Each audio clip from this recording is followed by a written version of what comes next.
Great. So welcome, everybody. Today's a really special day.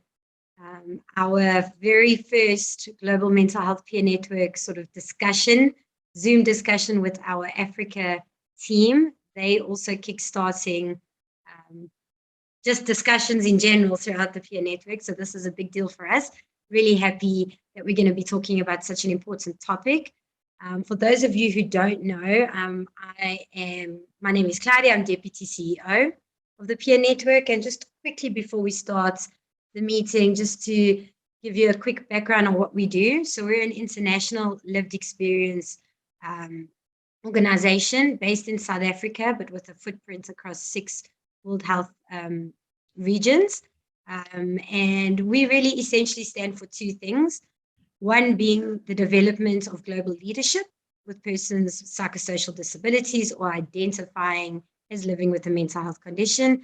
And the second being to create a safe environment and an empowering communication environment for people with lived experience to have meaningful and authentic contribution to sustainable development and to things that they are directly affected by, all within the spectrum of global mental health.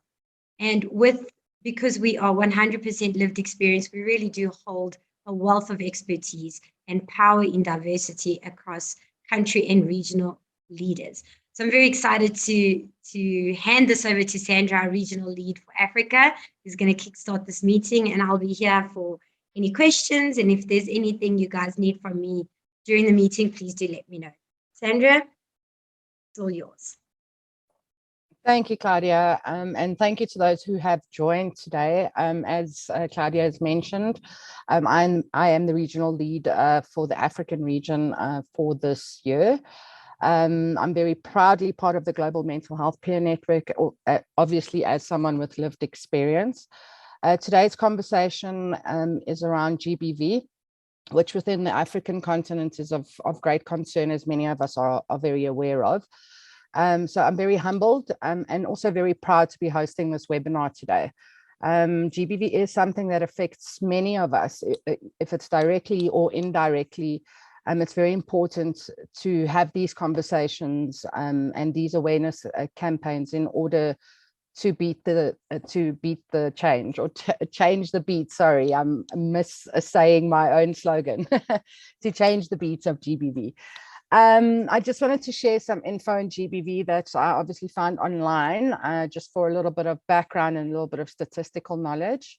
Gender-based violence is a universal phenomenon. Globally, 1 in 3 women experiences either intimate partner violence or non-partner sexual violence during their lifetime. This is a statistics from the World Health Organization. Sexual minorities who say they regularly experience violence because of their gender expression and sexual identities are also more often affected by GBV, especially within Africa. In addition, from a recent article published by the African Union Commission and UN Women, GBV has been exacerbated during the COVID-19 pandemic. Emerging reports have shown that several types of violence against women and girls has intensified. Although the COVID-19 pandemic is claiming the lives of many, the pandemic's disproportionate impact on women and girls' socio-economic welfare is threatening to reverse the hard-won gains in advancing gender equality and women's empowerment. In Africa, too, there have been reports of abuse, such as intimate partner violence, sexual harassment, child marriage, female genital mutilation, domestic and sexual abuse of women and girls. In addition, with online learning, cases of online abuse, harassment, and exploitation of children have been on the increase. However, the dearth of well-documented gender data remains a key challenge towards the rollout of comprehensive and systematic gender-based violence and COVID-19 response and recovery efforts in all African member states. At this juncture, I would like to hand over to our deputy lead for Africa. Godfrey is my number 1, number 2, however you want to look at it, I think is my number 1. But I would like to hand over to him, and if he can share his thoughts on our topic today, I would appreciate that. Godfrey? Oh, thank you, Sandra. That was awesome.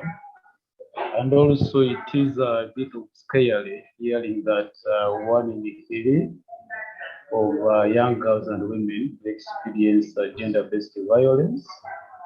I think it is a topic which comes on timely, and as a region, I think we are very privileged to kickstart these kinds of conversations. As earlier, I think introduced. Number two, I think I'm the one following Sandra, trying to give leadership to the African region at the Global Media Network.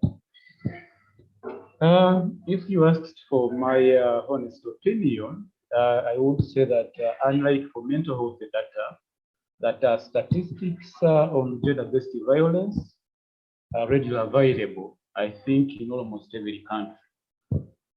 And then two, we all see that gender-based violence does affect each one of us.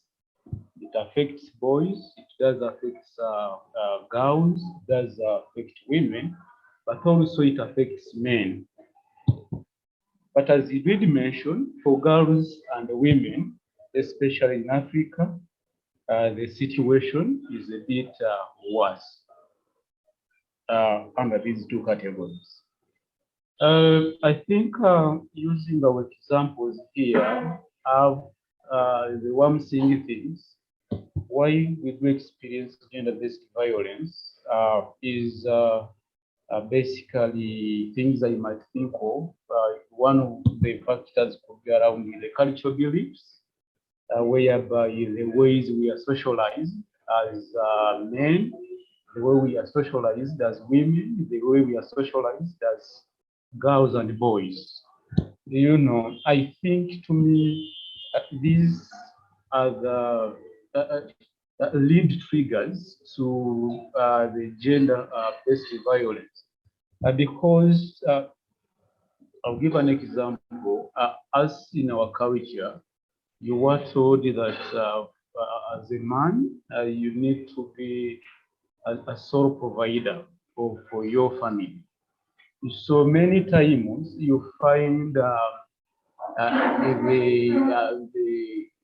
girls in my culture, they are expected, for instance, to just get married, maybe give birth, and take care of the family. And the man is viewed as a sole breadwinner for the family. So I think that sparks kinds of conflict in families whereby as a man, you see yourself in a position of power. So every decision you take, you want your decision to be dominating because you are considered as the head of household.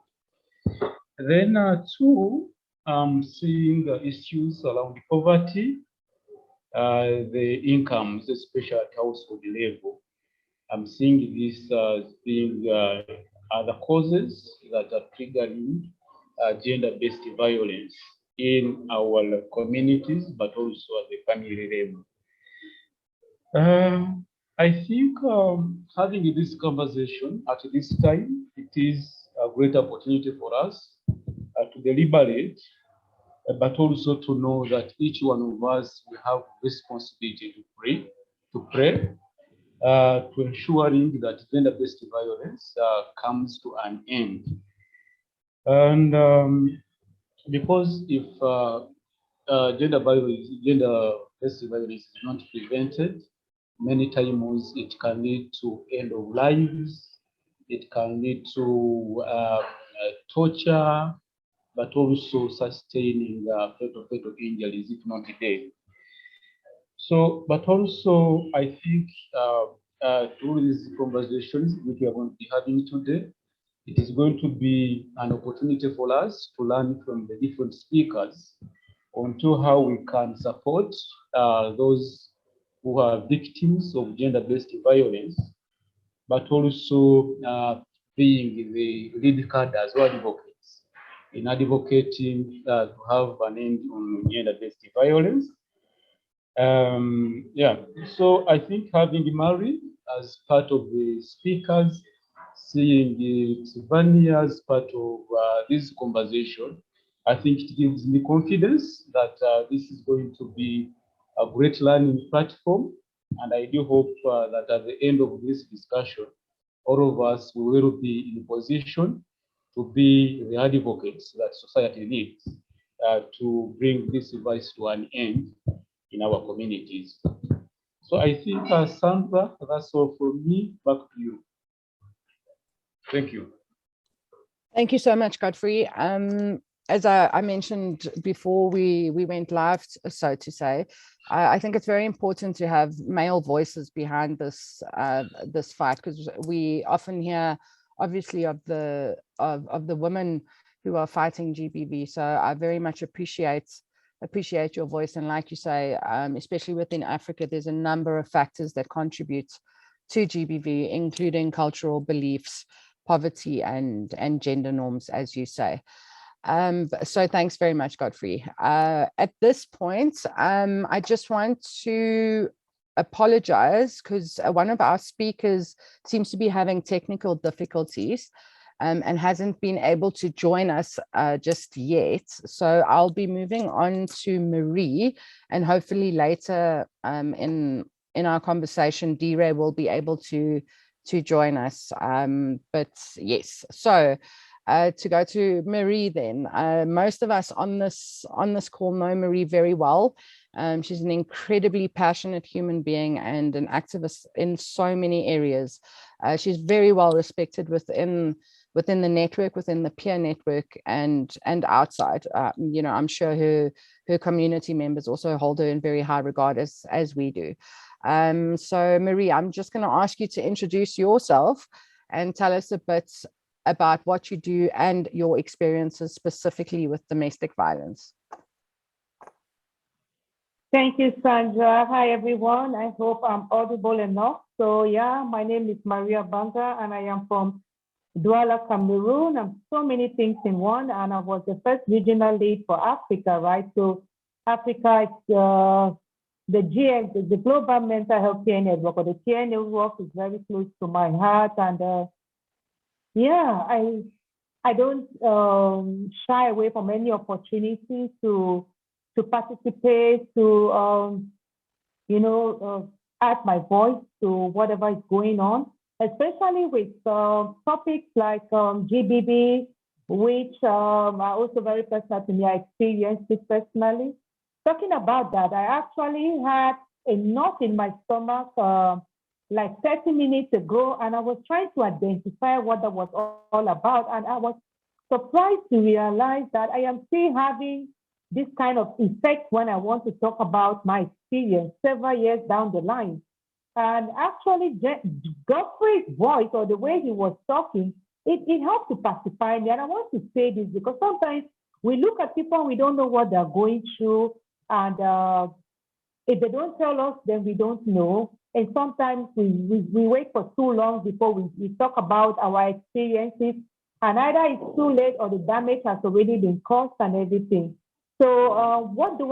I have an organization called Hope for the Abused and the Battered, actually, to be the voice and to help people who, yes, excuse me 1 minute. You open it, you forgot your keys. I'm in a webinar. Sorry, I cannot come and help you now. You wait. Thank you. My son just came back from school and he forgot his keys. I can't. So he has to wait.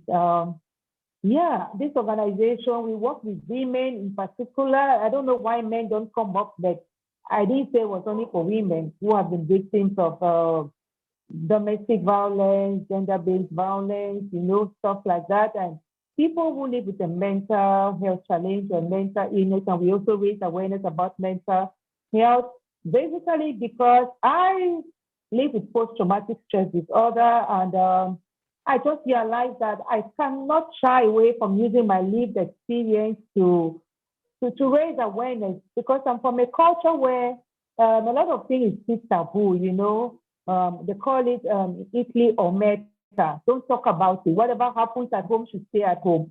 So if you do that, then nobody's ever going to know that you're risking your life. In my country, just 2 weeks ago, a man beat his wife to death because the wife found out that he was having an affair, and she confronted him, and it was, I haven't watched that video, but it was all over social media. And it just took me right back to when I was beaten, when I was married. That was from 2005 to 2011. 11 years later, I can still have this kind of physical reaction. Terrible. Anyway, so my personal experience with domestic abuse, GBV, I really want to believe that it's because I was a woman. Not only was I a woman, but I was a woman who could speak up some sort of for herself and could do something, could also provide. As Godfrey said, the men in our culture have been, brought up with this idea of demand, demand, demand. So when you have a woman who is not so submissive or who wants to also have a voice, stuff like that, that's in my case, right? The tendency is to want to put her in her place, like I was told, to teach her a lesson, to do with her whatever you want, whenever you want, and nobody really questions you. One, because I didn't tell people, and normally women are not supposed to say what's going on. And number two, even if you talk, what will happen? I think you're going to ask me that later on. There are no laws really in my country that address gender-based violence specifically.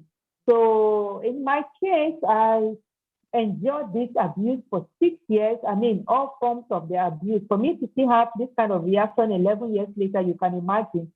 Some people have read my stories, and which was not even all of it, and they're like, so how did you survive? So, well, I survived, and without, it got so bad, but then I left, and I just left the country altogether, and I was away for 4 years, and when I came back, I said, never again will I take that from anybody, man or woman, whatever.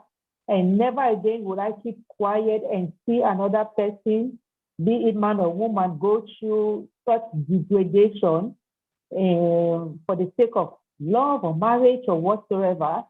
And so that's why each time there's an opportunity, I accept it. Even if I still feel sometimes uncomfortable, I do that. Thank you. Thank you, Marie. Yeah, I'm sorry to hear, like you say, that your stomach knotted up 30 minutes before that. I think that's indicative of, that physical abuse is also emotional abuse, and the emotional abuse is sometimes the scars that last the longest, and are quite potentially the hardest to heal. But yes, so thank you for being so frank about your conversation, and also I'm glad that Godfrey could give you some solace with that, with his ways about him as well. All right, let's just go on to the next question. So Marie, can you tell us, it's a very common question to be asked, I'm aware of it, but I think it's asked often because people would like to know, people in difficult situations, also as support structures, like if someone is going through a domestic violence situation and of it, when does it get to the point when you, as the person in that relationship, decide that's it, I'm done, it's enough? What was it for you that made you, like you say, pack up and even leave the country? Like, what was a defining moment or experience through that? If you can share with us, please. Yeah, thank you, Sandra. Support structures, we are still building those things up, even the vocabulary. So while I was going through what I was going through, I didn't even know what that was, and I didn't have any, because you don't want to talk. You don't want anybody to see you as being vulnerable, right? So you don't talk. And then when I tried to talk, I have said it over and again, I opened up to my mom, like towards the end, when I think I had even already attempted suicide by the time I spoke to my mom. She was just like, no, don't worry, we'll talk about it. You have to just come over and all of that. And that wasn't a solution for me. That wasn't, and so, yeah, as I said, you call it a switch bulb. I lost my daughter in 2008, and in 2009, 1 year later, actually, exactly, I picked up a knife. I just wanted to end it all. And I still think about it. I think today, because I've thought about it too much, that was like, what came over you? And I'm like, I was really sick. Because the reasons were so, it doesn't make sense to me today. I can just see how I look back then. And I think it was out of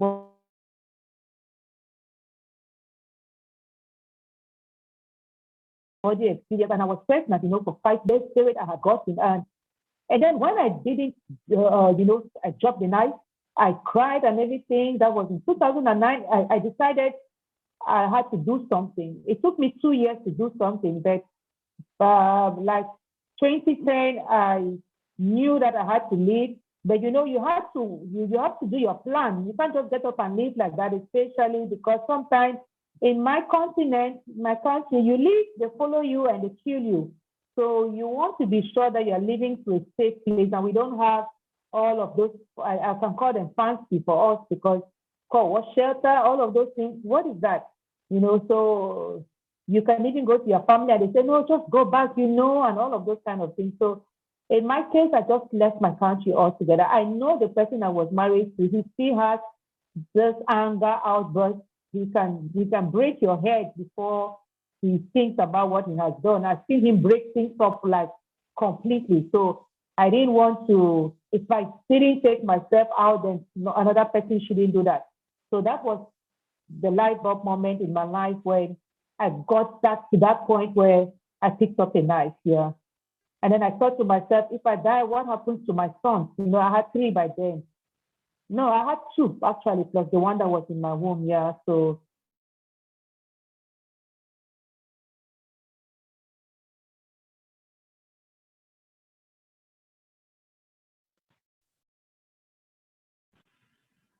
sorry, there was an interruption, but I had answered the question.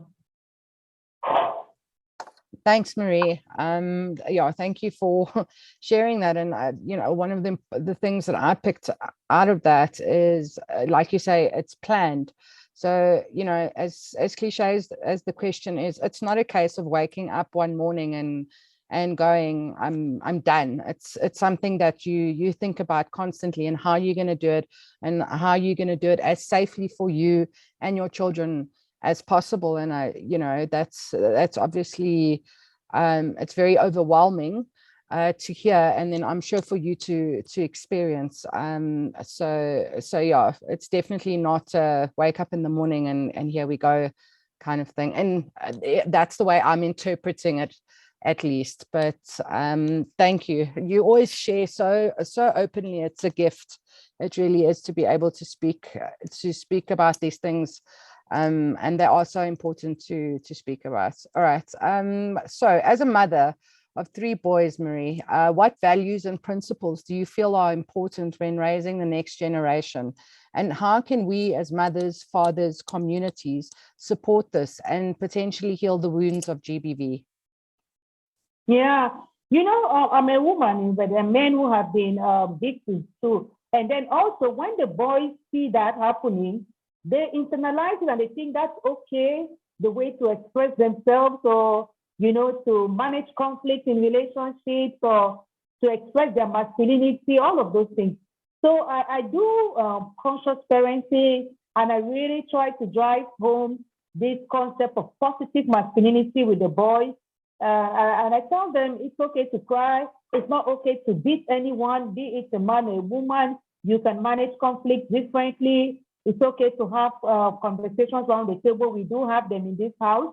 I mean, it's like, no, this is not the solution. I don't beat them. I don't see why they should beat another person.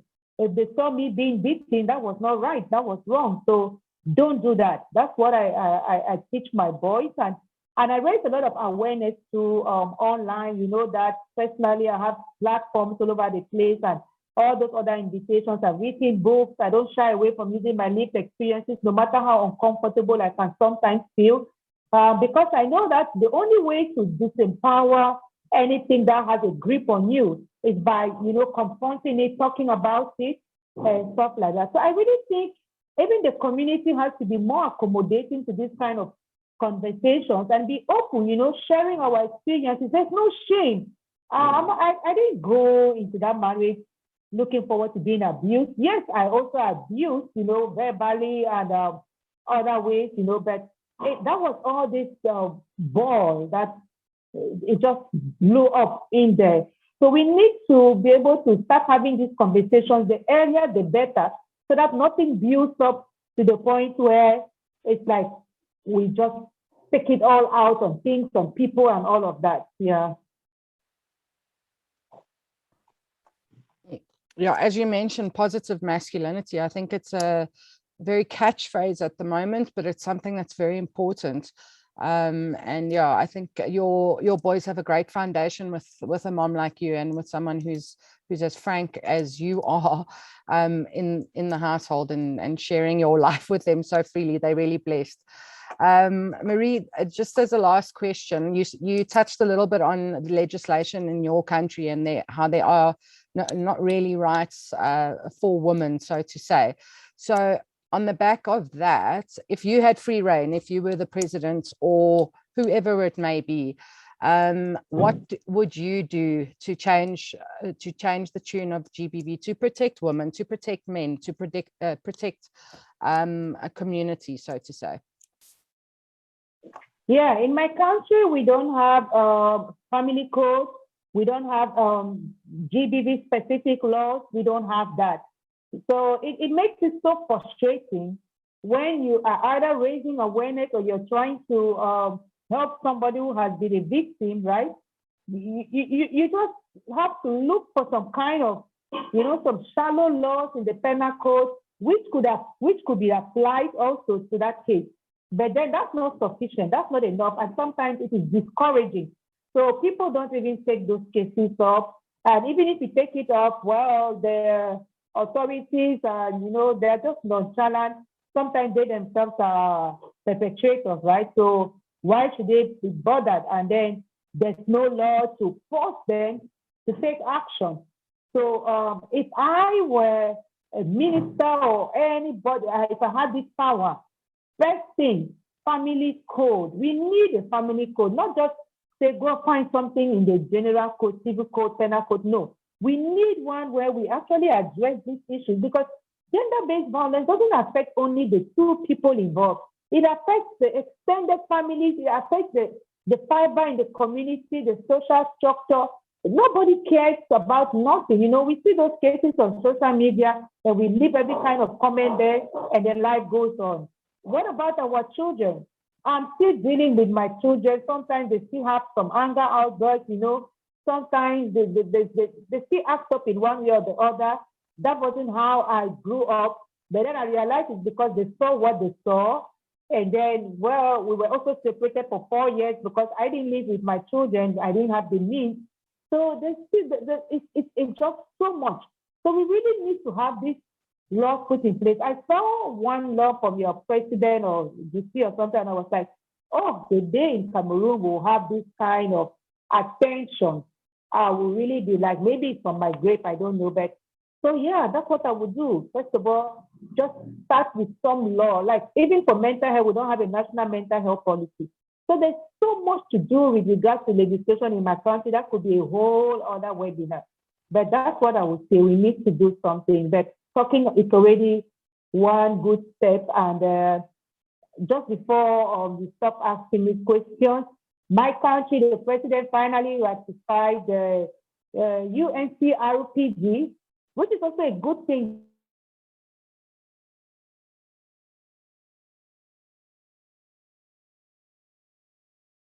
Having mental health problems.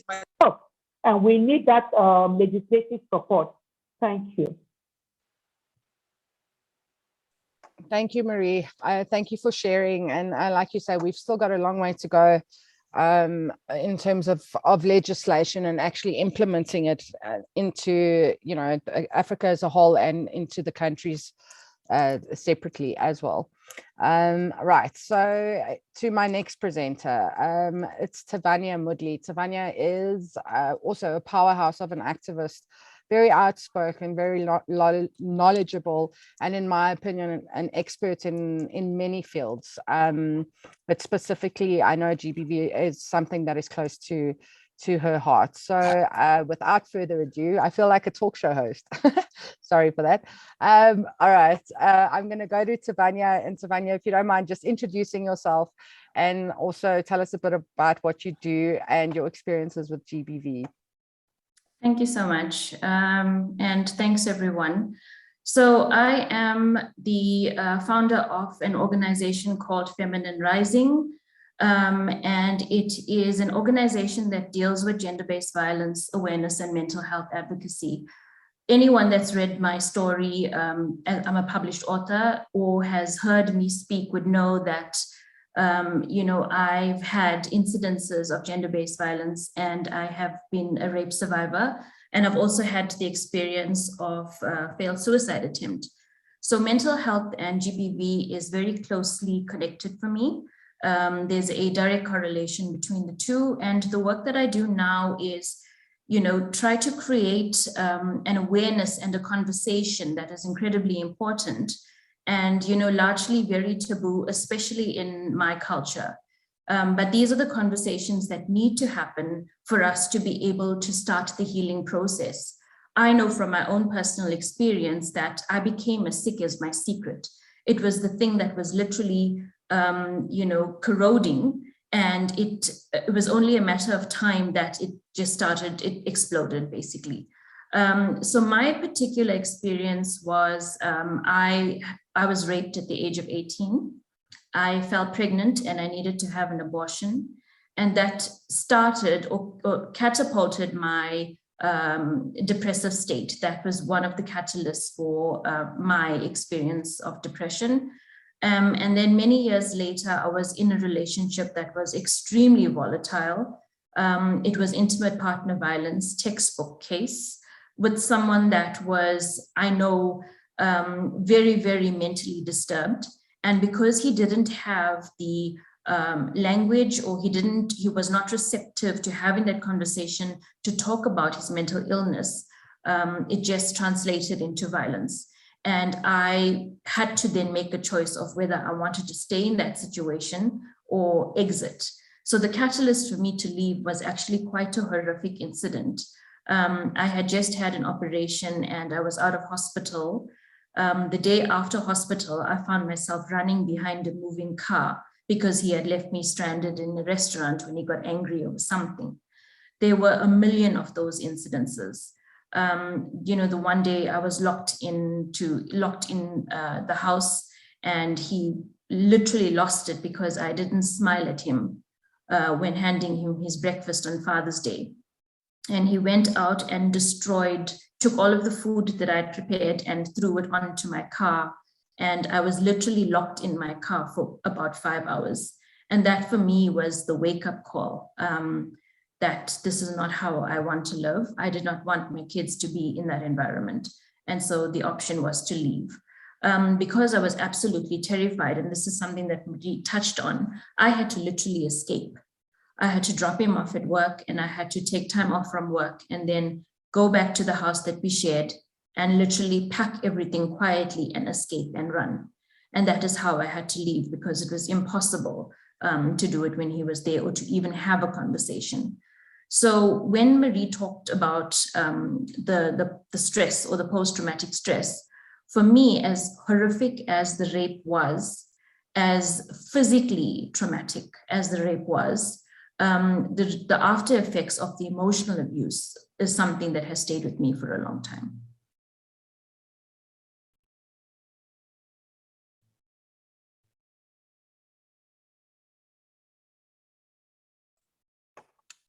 Okay. Sorry, Tabania, I'm not interrupting, am I? No. Oh, right. I wasn't sure if you had quite finished there. Sure. I've heard your story a couple of times, and I still, have the same kind of reaction. It's chilling. It really is. But like you say, you've started your own kind of movement.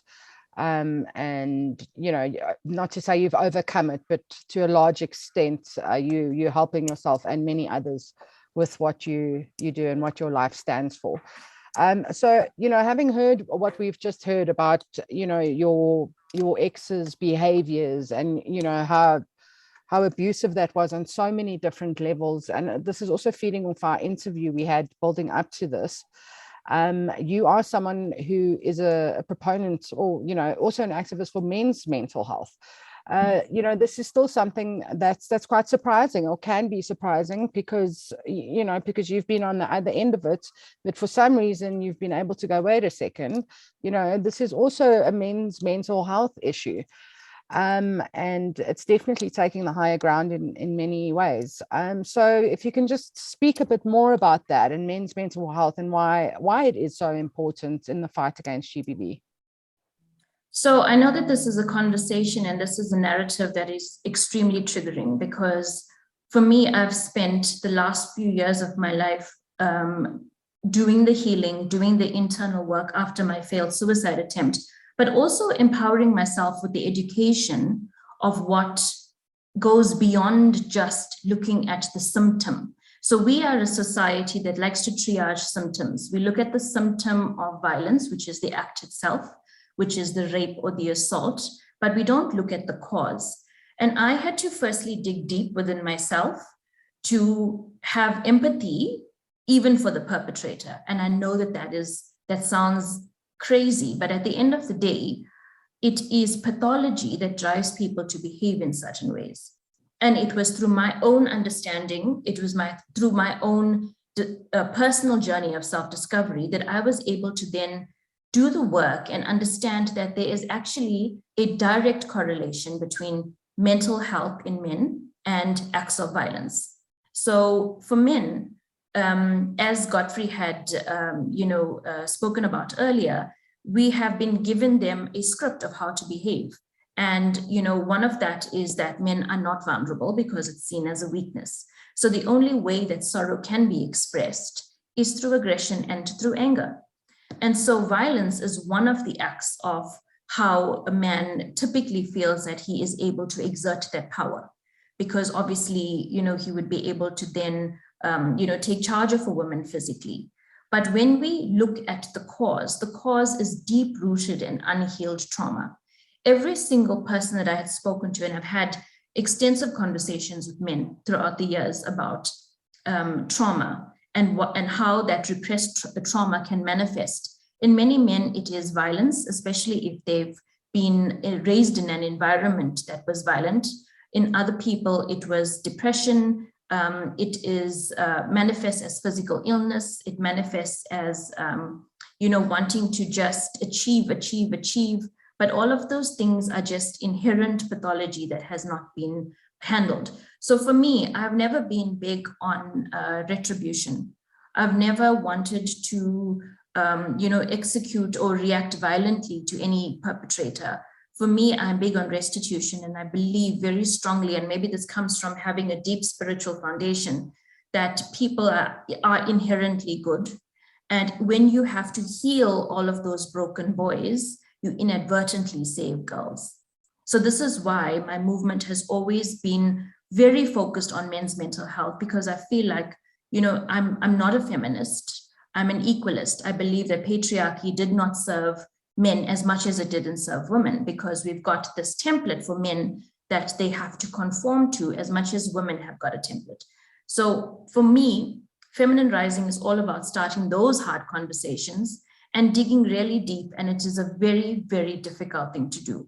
But as Marie spoke about, we've got to, start redefining masculinity. That is the only way that we're going to start actually looking at the cause of GBV and how to eradicate it. Because for me, if we want to create change that is sustainable, we have to look at cause. And that for me is just unhealed trauma. And, similar to Marie, it is why I raise my son so differently, because all of these old cliches of boys being boys just doesn't apply. It doesn't work, and it's a concept that we need to absolutely change. Boys will not be boys. Boys will be what we teach them to be. So I'm teaching my son to be different. Yeah, it's phenomenal. To have that kind of an outlook. While you were speaking there, and I'm going to say this with caution, but Nelson Mandela said something very similar about his perpetrators and how how he tried to look at it from an empathetic point of view. So it is, like you say, from your spiritual grounding and so many different things. It's an incredible outlook. And I think that, and again, the impact that you're having by changing the norms with the boys in whatever way you can, and the men, and having these hard conversations with men is immeasurable. It's outstanding, Tavanya. And also, as I do with Marie, I have massive respect for you and what you do. So thank you for that. And on behalf of the men, I don't know if I'm allowed to say that, but thank you as well. All right. So you are very vocal on social media as well, and I do follow you. And I enjoy your interactions and such. And something stuck out to me recently. There was a big news story. I don't want to speak too much about that or highlight that too much. And then on a comment, the status quo generally when there are cases of abuse is that the perpetrator is innocent until proven guilty. And you quite vehemently stated that you, in your personal choice, always choose to believe the victim. I find this incredibly interesting, and I'd like for you to share why is this and why is it so important for you to take the stand? I have lost many, many, many, many friends as a result of me being absolutely opinionated about this, but I know that where there's smoke, there's fire. There is, a very, very high percentage of women that don't speak up out of fear, and a very small percentage of women who make up stories. So the reason for me to actually believe them the first time is because I know what it takes to put yourself out there and to talk about something that is so loaded with shame, that is so loaded, with judgment, that is out there for the world to just comment on. And we are a society that is fixated with, putting the victim running the victim through the coal, so to speak, because, we are very quick to blame. It's a conditioning. What did you do to provoke him? What did you wear? Why did you go out late at night? And this is a narrative that absolutely needs to change. It has to change. So for me, I know what it took. For me, it took literally almost dying for me to tell my rape story. It is a secret that I had kept hidden for over 15 years. And the reason I did that is because I was absolutely terrified of how it would be received. I was terrified of the judgment of what people would say, because in my case, it was someone that I had known and that I willingly invited into my home. So there is a whole lot of shame that I carried for many, many years. But I know that when a woman says that, she has been violated in some way, we have an obligation to believe her, because I know how hard it is for women to speak out. If we want more women to be speaking out, if we want to be able to actually effect real change in this world, we have to be able to say, yes, I believe you. It is incredibly important.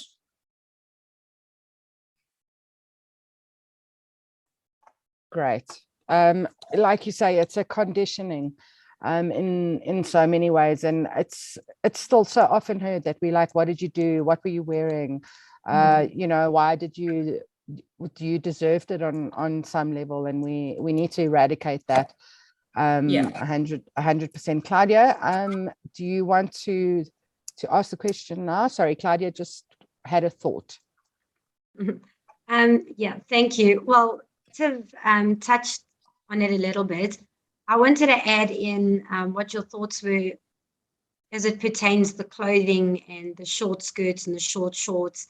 I'm very much one to wear like the tight clothes and the short shorts. So like I always think, if I'm going to wear this, am I going to be looked at differently? Will someone take a chance because I'm wearing that? So, I haven't been in a position like yourselves, so I can't imagine what it would be like, but I don't understand the thinking behind what we wear should be the reason for that type of stuff to happen. I know you touched upon it just now, but I just thought as a question, you as a speaker, and maybe Marie, if you want to add in, why do we think that happens? Like, what is it? A cultural thing? Is it something that is embedded already? Because even women will comment on another woman's outfit, right? So not necessarily just men. So when I shared my rape story the first time on LinkedIn, I had a post that was trending at 450,000 views. And incidentally, it was the women that were shaming me, because the photo that I attached to that story was of me in a short skirt. Funnily, that skirt is longer than most things that I wear. So that was a laughable thing, right? But this is the deep entrenched conditioning that especially Indian women, because a lot of the comments came from Indian women, that if you dress a particular way, you're asking for it. So anyone that knows me knows that I am very bodacious with the way that I dress, and I do it deliberately, because for me, the narrative has to be, and the conversation needs to be what goes on in the minds of men, that because the seed is already there, right? Instead of asking the question, why, what is the woman wearing, or the outfit is the thing that attracted the man, we have to change that conversation and flip it around and ask the question, why does what a woman wear, promote violence in the head of a man? I mean, if you look at the incident that, I shared quite recently as well about the 1-year-old that was raped and killed by her biological father in the Eastern Cape, what do you attribute that to? When you think about women that are in their 60s and 70s, what do you attribute that act of violence to? It's got absolutely nothing to do with the woman or the girl, absolutely nothing. And I think that is a narrative that we absolutely have to change. It is dangerous. And it is something that was there to control women, to keep us checked, and also to, conform. And that is something that is, when it comes to my women empowerment conversations, I do not conform to that kind of theory or mindset. Thanks, Tiff. Appreciate that. Marie, I'd love to hear your thoughts. Okay, let me unmute myself. Yeah, thank you.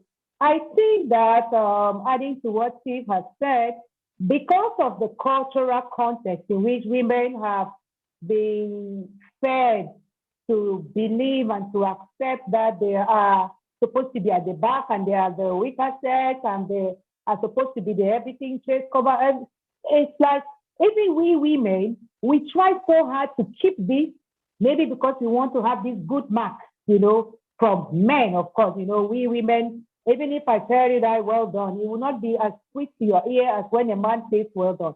So even if another man is abusing you and all of that, you don't want anybody to know, so that you don't lose this feeling that you are worthy, you are everything. And if you see another woman getting out of it and trying to share her story and become empowered and everything, you feel threatened. You feel kind of shame. You internalize it like, oh, well, she saved herself and now she wants everybody to know. So me, who is still suffering, and because there's so many women. I talk about women a lot because I'm also a therapist, and a lot of women, many people who come to me are women, Sometimes you hear those stories and you're like, well, because I've been through it, I know it's not easy to just get up and go, but I'm like, 15 years? What have you been doing in there for 15 years? But then I realized it's because she cannot take that step. And as I said in my case, it's not just a get up in the morning and leave in the evening. I think Steve herself can say it. It takes time, even when you make that decision. It takes time. What am I going to go to? How am I going to keep myself safe and all of that? And then by the time you go out now publicly to speak about it, well, you should be ready for the backlash. A friend of mine said you need to have developed thick skin. It took me 7 years, to be able to talk about my experience. And even then, see how I still feel sometimes when I talk about it. So it's not easy at all. And so we need to be able to help each other, especially women, instead of want to pull each other down. When you share your story, you get the backlash, you get all of that. It's not encouraging. And you can imagine that even our daughters growing up might think the best thing for me to do is just to suffer in silence, to take it all in, and then, well, just die a glorious death, for example. And so I really don't know how best to answer the question, but it's a whole package. But we are doing something. I think that we cannot end on a note of despair. There's hope. Yeah.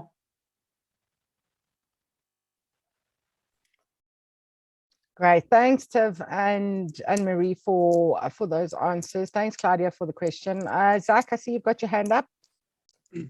Yeah, actually from Claudia's, when she was talking, I just had a brainwave and everything like that. It's very similar to how especially men, when they get angry, the first thing they want to do sometimes is just hit something. And the easiest thing they hit is a woman because it's weaker than a man. Or if there's nothing, they hit a chair or they hit anything else. But you never see a man hit a man when they are angry as well. So I just want to know, is it also a possibility of that mental illness that affects them in that way, that when they get angry, the first thing they think is just like, with that pressure, with that thought that they're going through, they just want to just hit something. I have no idea, so I'm just thinking. Can I respond to that? So when boys are raised, or if you know, I don't know what your background was like, but I'll give you an example. The boys that I have interacted with, when they were little and growing up, and the natural expression of pain was very quickly dismissed. And, you know, they were told, cowboys don't cry, don't be a girl, don't be a sissy. So immediately that natural expression of pain had to be replaced with something else. And the only emotion that is sort of accepted for a man is anger, right? Because that is apparently a manly emotion. And so men have then had to condition themselves to suppress the sorrow, because anger is nothing more than suppressed sorrow, right? And because that instinctive way of being able to express the pain, even verbally, was very quickly squashed, and they were told that, you know, this is a wrong thing, and that whole normal outburst was wrong. This is how it got replaced with aggression. And it is 10 times worse if this is what they've witnessed growing up. So if they were raised with a father that didn't know how to verbally express pain or any other kind of female emotion, like nurturing or love or compassion, this is a cycle that will get perpetuated. Now, when it comes to other men, there's also this thing of, you know, keeping up the front. So a man would rather die statistically than tell another man that he's in pain. So that is why it's easier to just be reactive, to have the outburst, especially with the women, to punch something, to break something, whatever it may be, to be able to release that energy. But ultimately, what it actually boils down to is somebody that needs to have the space and the permission to actually express the pain. That's what it is. I hope that answers your question, Zach. Not sure. Thank you very much. That really did. Thank you.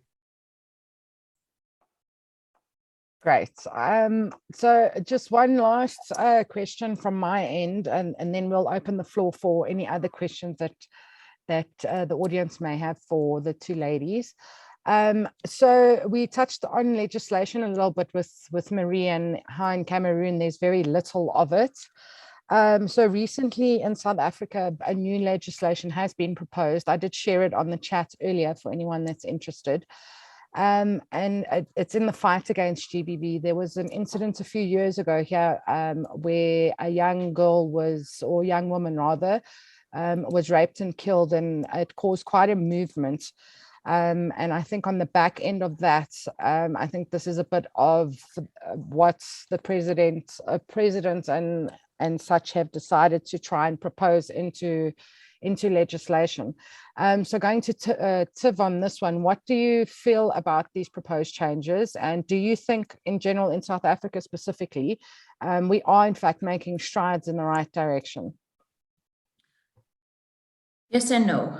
Yes and no, because I think that we still have a very long way to go. I think that there are absolute flaws in our justice system. And the statistics are, you know, staggering, but that only pertains to reported cases. I mean, there is a ton of cases that are not reported that don't even make the news every day. So yes, in terms of the current legislation that's, you know, that will be promulgated into law, I think that the one thing that's really good is to be able to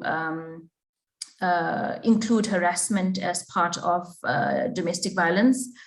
because that previously wasn't recognized as an act of violence. And then also to make that, applicable to not just a husband or partner, but even if it's somebody that you are in a civil relationship with, even if it's somebody that you're dating casually, even if it's somebody that you know and have interacted with. So that those are all really great things.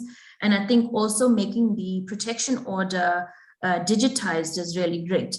But then that also presents some challenges, because not everyone has access to data or the internet or a smartphone, especially in the rural areas.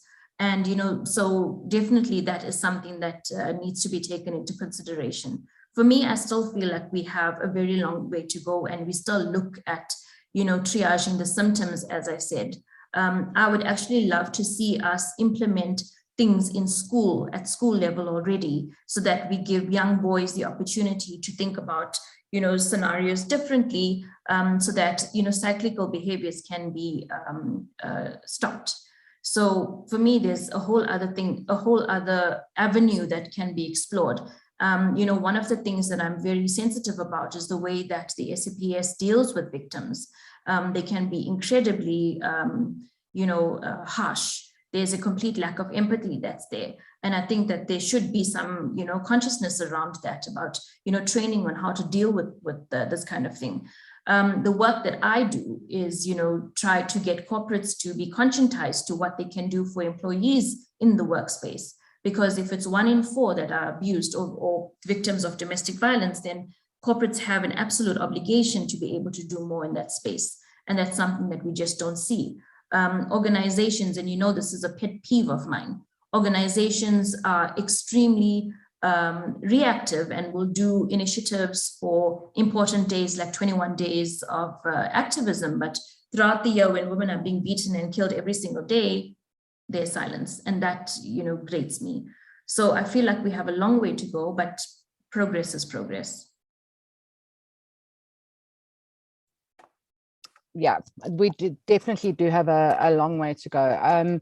When you touched on schools and their responsibility, that obviously rings true to me, or my heart, because I've been in education for a long time as well, and I think there is there's a definite responsibility on educational systems, to change the narrative of what boys and girls should and should not be doing. I do believe there is progress. Like you said, progress is progress, but we definitely have a long way to go in many fields with regards to GBV. Okay. Tavanya and Marie, thank you so much. I'm going to open up the floor. If anyone has a question, you are welcome to put it into the chat. I don't know if any questions have been posed of yet, or you are also, welcome to put up your hand and ask either of our presenters any questions. So yeah, Claudia, have there been any questions in the chat? There haven't been questions. It's just been more conversation while you guys were talking. Just a couple of things were being raised, and it was speaking very much to workplace harassment.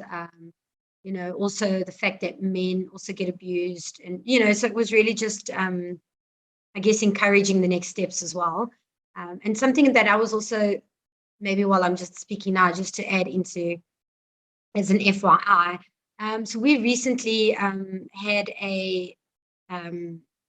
our subcommittee for the women empowerment first meeting, and it was really amazing to see that we had men who actually expressed interest in joining our committee. Duncan being one of them who's here, and then we've got Numan. Reluka is also part of it, and very interestingly, they were saying that we're not anymore fighting really about men and women being unequal anymore. We know that they're equal, but it's the way in which we still carry on. It's the way in which we're not fighting, or that we're not putting emphasis on certain things. So gender inequality became the topic, and not necessarily just women empowerment. And it was also brought up that men need to start also promoting the women empowerment, so that it speaks of then men and their nature and how they can come to the party. So to let you guys know, I wanted to let you know that men are part of our subcommittee as well. So if you guys want to take this conversation further and perhaps look at masculinity, or like you were saying, feel free to speak to the guys from the committee and talk to each other, because what I'm noticing as I'm doing the first meetings with the different subcoms is that our interests and values all align. It's a matter of trying to combine it. So when I watch all of this happen, I can see what the conversations are, and you guys are all speaking the same language, right? So I think it's just really nice to see, and I'm so happy you guys did this today. What a great topic. And Marie and Tiv, thank you for sharing once again.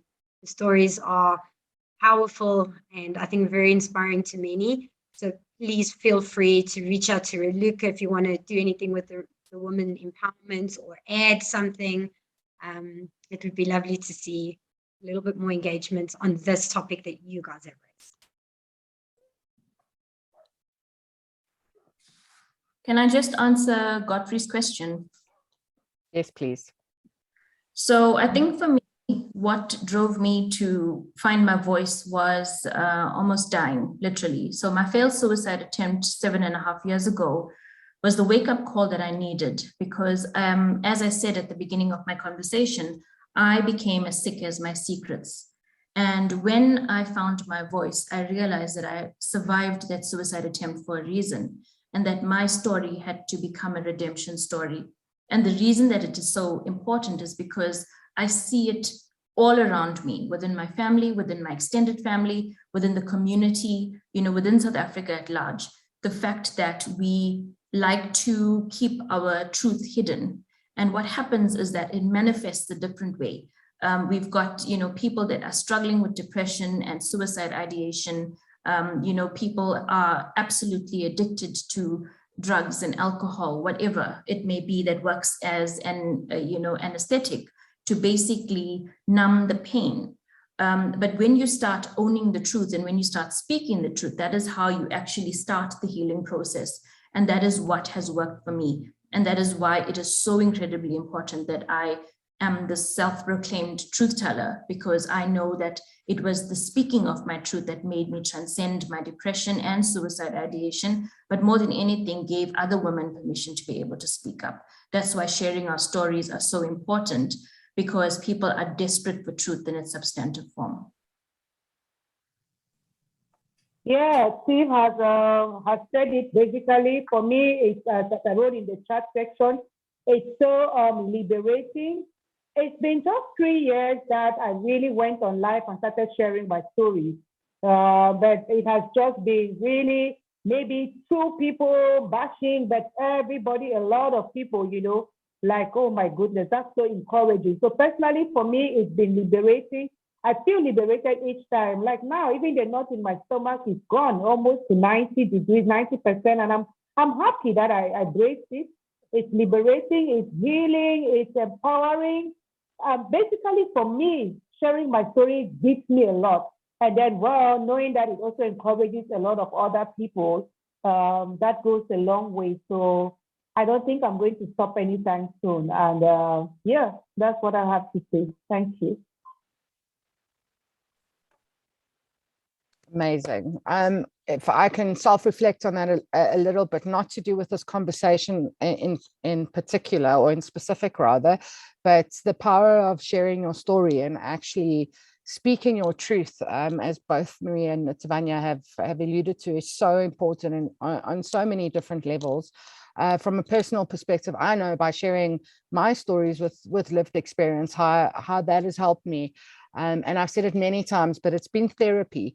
I don't necessarily need to go to a professional to speak. You can speak and just share what's in your heart and what your life has been. And again, this is a platform that allows you to do that on so many different levels. But anyway, this is not about me for a change. No, I'm kidding.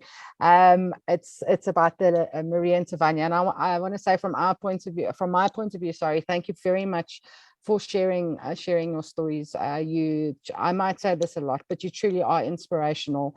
My body goes into goosebumps when I hear either of you speak. So I really appreciate both of you, and I appreciate you sharing your experiences with us today. From my end, I think it's a wrap. Unfortunately, Dire could not join us. I'm not sure. I'm assuming it's technical issues, but I think we still had a wonderful webinar today, and thank you for everybody who attended. And obviously a big shout out to Zach for always doing the technical things, to Godfrey as well, and obviously also to Claudia. Claudia, I don't know if I'm going to hand over to you if you want to have a last word. But yeah, from my side, thank you, everyone. Yeah, thank you. I think for me, I just want to say that I know we give you guys the platform and we tell you that it's safe and we tell you that we're always here, but it's also nice to see that you are using the platform for the right things. You're not using it to become superstars online, so that everybody knows about you. You're coming to really help others. And that's what this platform is about. So I'm also very thankful, and so is Charlene, that you guys are able to be honest. You could have been using this platform for another reason or for ulterior motives. So I want to thank you for your honesty, your truthfulness, and for sharing your stories and experiences. And I've taken some notes down, so maybe try to incorporate legislation and other sort of changes in other things that we do as well. So thank you so much. For me, it's a wrap as well. Appreciate all your stuff. And thank you, Sandra, for putting this all together as well. Thank you, Godfrey. Thanks, everybody.